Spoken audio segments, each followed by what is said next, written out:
Hi, everybody. I'm Susan Greenhall, the Senior Advisor for Election Security at Free Speech for People.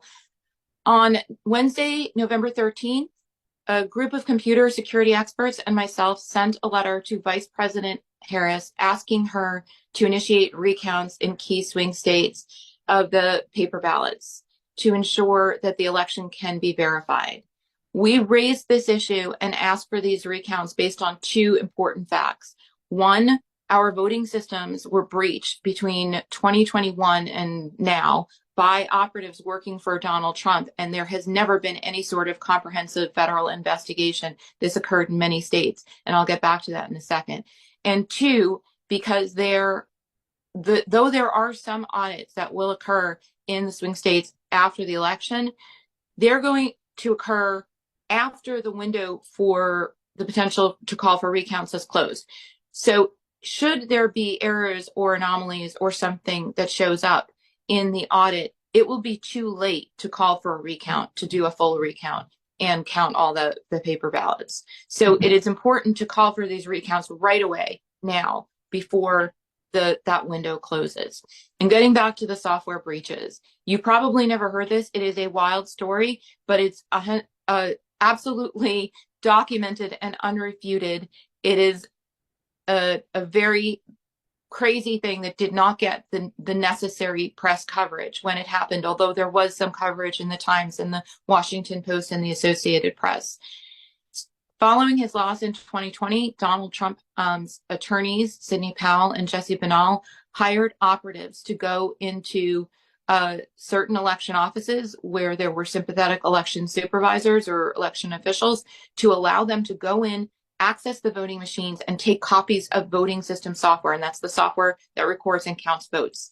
This occurred in Georgia, in Pennsylvania, in Michigan, in Colorado.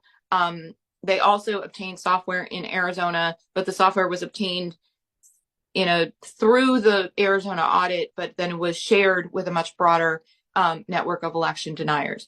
This first came to light in 2022 because of a civil litigation in Georgia, not because any law enforcement had actually uncovered it or done anything to investigate or find out, but because a civil litigation that had been going on since 2017 that had nothing to do with the 2020 election, Curling v. Raffensperger, and one of the main plaintiffs, Coalition for Good Governance, were able to find out through discovery in their lawsuit that these operatives hired by Donald Trump's attorneys had gone in and taken copies of the software. So they got documents, they got the contracts, they got all the emails back and forth about it. They also got the surveillance camera footage that's behind me. It's not disputed. No one's disputed. They took deposition testimony. People admitted to having gotten the software and then sharing it with this broader network of election deniers.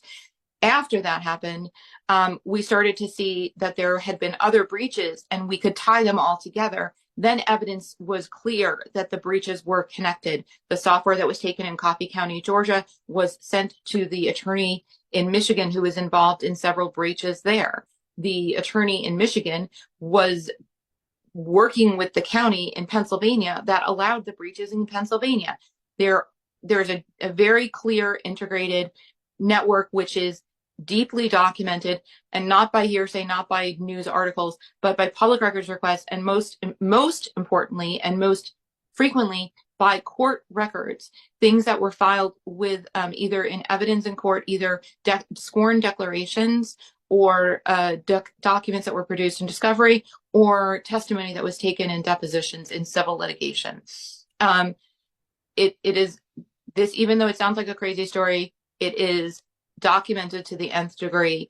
And this is a very serious breach of election security for partisan actors to have copies of the election system software. Bad actors can do bad things when they have that software. When Dominion was first asked for its software in the Arizona audit, they said that they don't want to give it to cyber ninjas because giving its software to partisan actors would do irreparable damage to the election security interests of the nation, quote unquote. After it came out that the software actually had been taken, Dominion went silent, didn't want to say anything further about it. But the CIO of Georgia when his testimony was taken before the breaches were known to have actually occurred, he said it would provide a roadmap to be able to access and compromise or corrupt a system. So this is actually something that's very dangerous in the wrong hands. And yet there has been no federal investigation to address it, to try and get the software back, or to understand what's been done with it, or to really investigate and find out the breadth of it. We know that there's been a little bit of localized prosecution in Colorado and Mesa County, where Tina Peters was found guilty. In Michigan, there are pending charges currently against for the software breaches.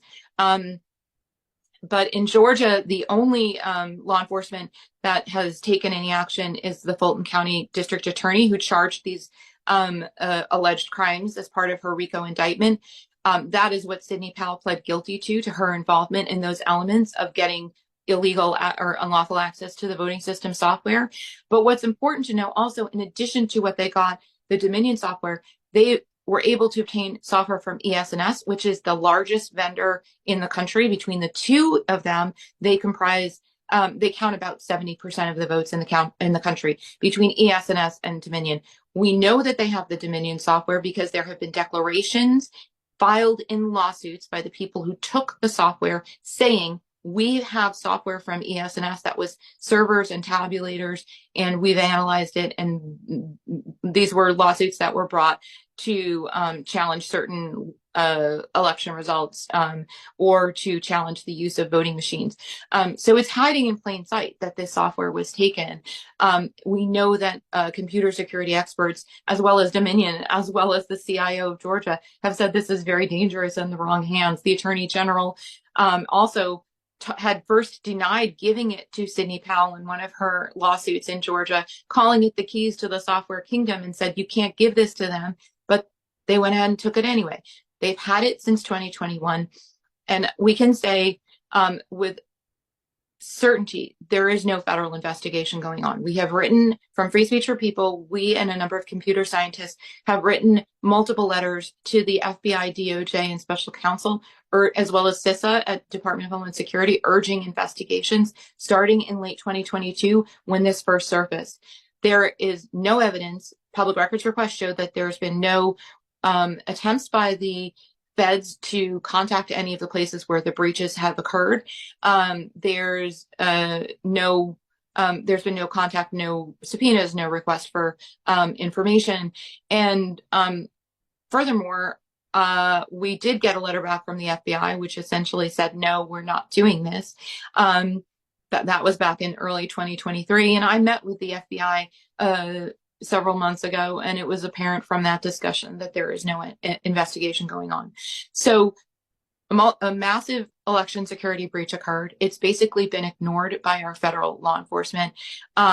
There has been no effort to find out where this software has gone, although we know from these records that I mentioned that have been made public through litigation, as well as from public records requests, that it has been spread through a broad network of election deniers, that nothing has been done to get it back.